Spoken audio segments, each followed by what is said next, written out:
find that incredible, Mrs. Davidson. So do I. How could you let him walk out of here without naming the woman who gave him the radio?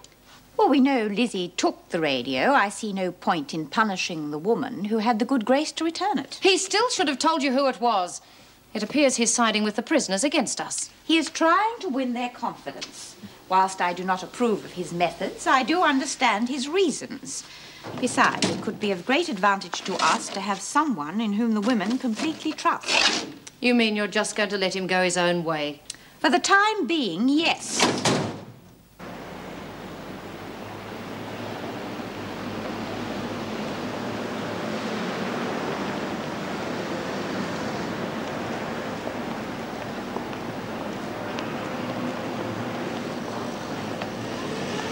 Getting sick of waiting?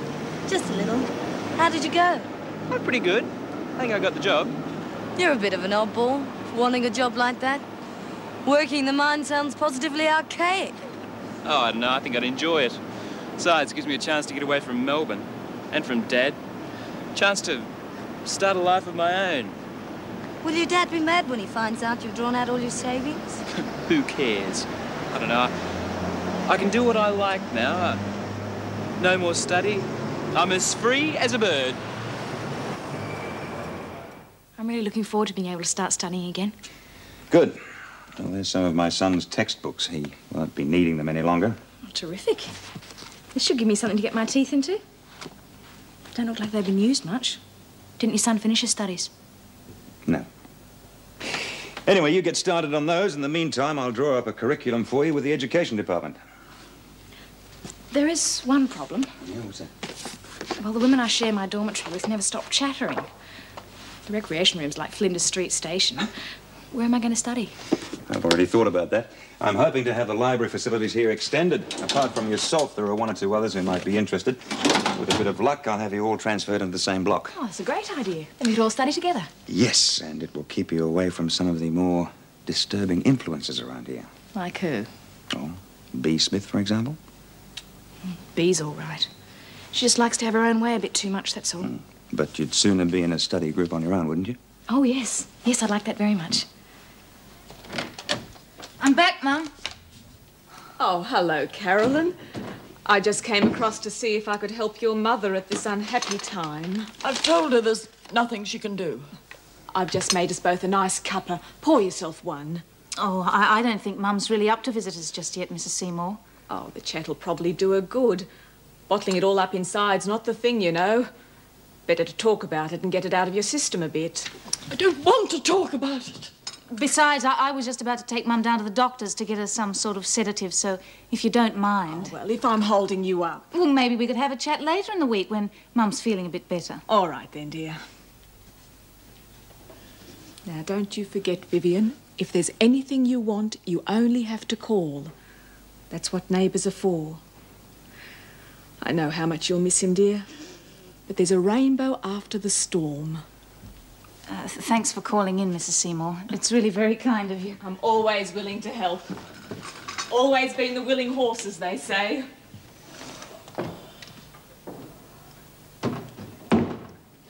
She knows something.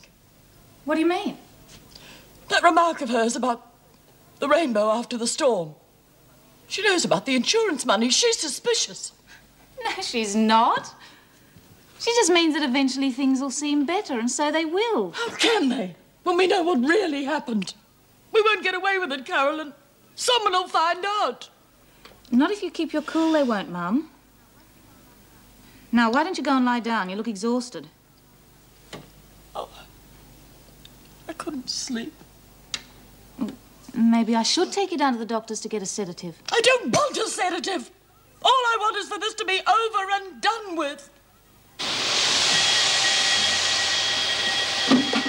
Well, I think I'll just pop down to the pub for a few beers before dinner. I might get myself picked up by a good-looking bloke.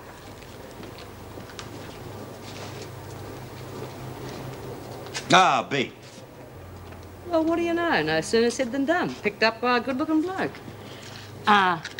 Your place or mine? I just wanted to let you know that I've kept my side of the bargain. No names, no petrol. OK, I'll do my bit.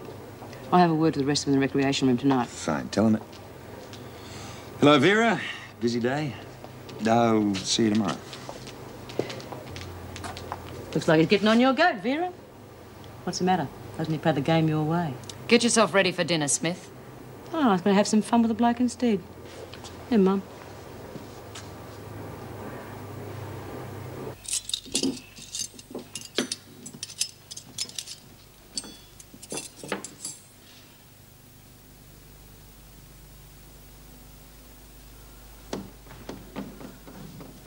Mum, let me do that.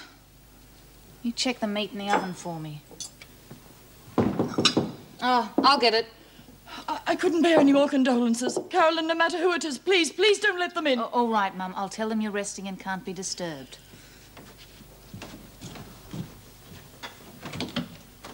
Sorry to trouble you this time of evening. There's one or two points I have to clear up. We were just about to sit down to have dinner. Well, hopefully we'll be able to clean this up quickly. Well, I told you everything I could this morning when I gave my statement. Yes, I know, but there are one or two discrepancies I'd like to talk to you about. What sort of discrepancies? Well, for one thing, the bread knife, there were no fingerprints on it. None whatsoever. I told you the man wore gloves. Even so, there should have been smeared prints from whoever had used the knife previously, but this was clean, as if it had been wiped. Now, surely neither of the two men stopped to wipe the knife handle. No, of course not. Oh, I know why the knife handle was so clean. I thought I'd mentioned it before. I don't remember it. It hadn't been touched since I'd washed up. Fair enough. There's one other thing. The report we had from forensics showed that your father had been killed almost an hour before we were called in. I can't understand your delay. We were both very upset and... Yes, well, even so, your father had been murdered, and yet you let almost an hour go past before you called the police. We hardly knew what we were doing. We haven't got the phone on here, and I didn't want to leave my mother alone. Stop it! Stop it, Carolyn! I can't stand it anymore. Don't, Mum. It's no use. They know we're lying. They know.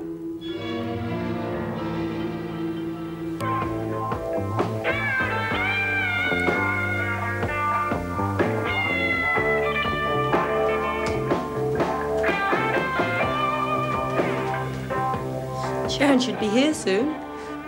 Is there enough for the stuff? Money. Oh, good. We'll buy a bit extra and flog it at Tech. We should be able to get your money back, Tony. We might even make a profit. It's what I call living. My mum could see me now, she'd have a heart attack. And my old man, he'd throw a purple fit.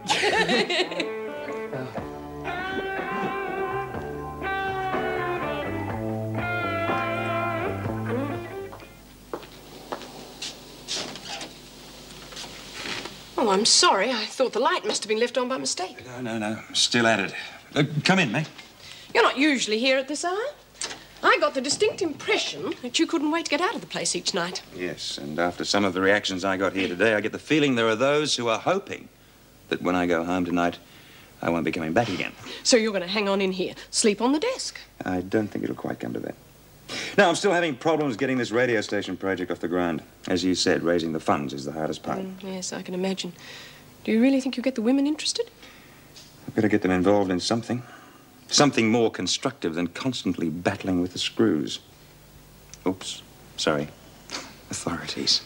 And you've got yourself well and truly stuck in the middle, haven't you? You can say that again. And I don't particularly relish the idea of being caught between B. Smith on the one hand and Vera and Jim on the other hand. When you put it like that, it does sound rather horrifying.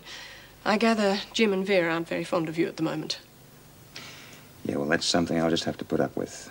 I've got to get the women trusting me, no matter what the officers think. It's the women who need my help. My husband Bill often had the same problem. Yes, I know. Oh, you read up on Latham's case history. Life's pretty ironical, isn't it? The people you try to help the most are often the ones that turn against you. Yes, I know what you mean. Well, maybe I should get going before Vera and Jim find that I'm here alone and beat the hell out of me. I don't think you're in that much danger. Although, I wouldn't like to bet on it.